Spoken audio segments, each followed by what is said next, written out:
from a family of at least 4 generations of fiddlers, and during his career has founded 2 bands, Skylark and Law Lou, and is a renowned fiddle maker, lectures in traditional Irish music in the Dundalk Institute of Technology, and continues to record, teach and perform internationally. With him is Cathal McConnell from County Fermanagh.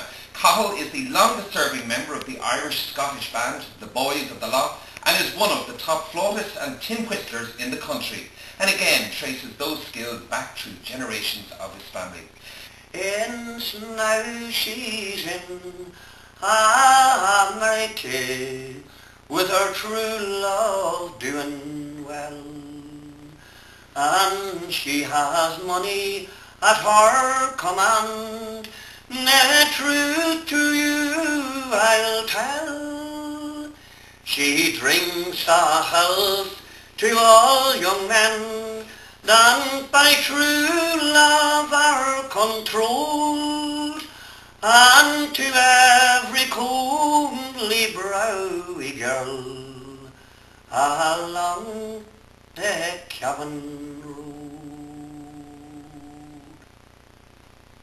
Cathal McConnell, that is beautiful, and despite my Cavan connections, I never heard that piece before. Where did it come from? Well, I got that song, as a matter of fact, in Monaghan, in a place called 3 Mile House. Yes. From a woman who was a great singer. My friend Len Graham was down with me at the time, and she was a great singer, and that was way back in, oh my God, it must be way back in the 60s, maybe very early 70s, and she gave us a good number of songs.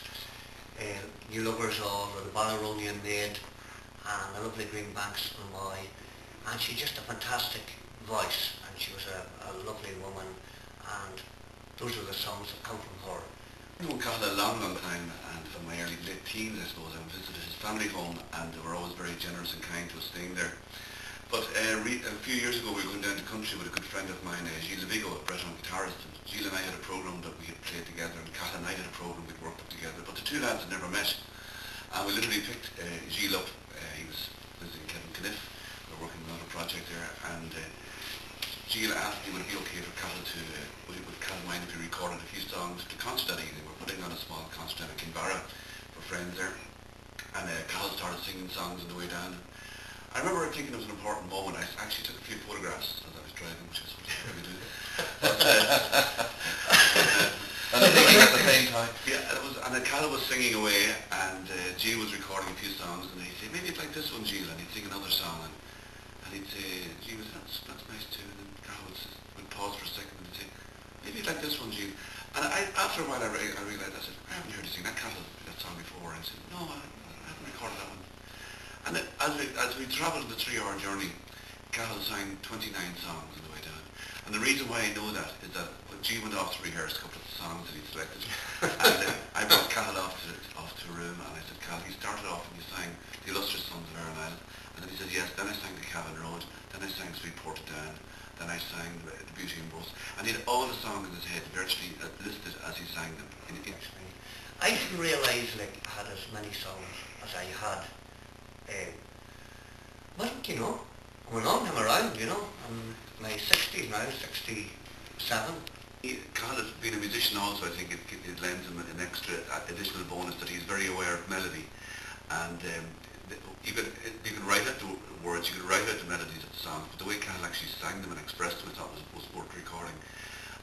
I'm a middle-aged farmer from Mackin. I own 40 acres of land, but the rabbits have taken possession and left me with nothing but sand. Maxie, Maxie, bring maximatosis to me, to me. Maxie, Maxie, bring maximatosis to me. It's quite unusual, I think, particularly in that we were touring on the First Music Network tour, and we've done it since. Somebody would come up to Cathal and say, Cathal, I haven't heard you sing such and such a song. And he'd literally turn around and he'd finish a cup of tea, or I knew he wouldn't have time even to go through the whole song. And he'd walk on stage in the second half and say, I was asked to sing this song and I haven't sung it for a few years. And the total recall, and never very seldom a pause. And I understand in the recording of this CD, it was more or less done in one take each time. Generally they were done in one take.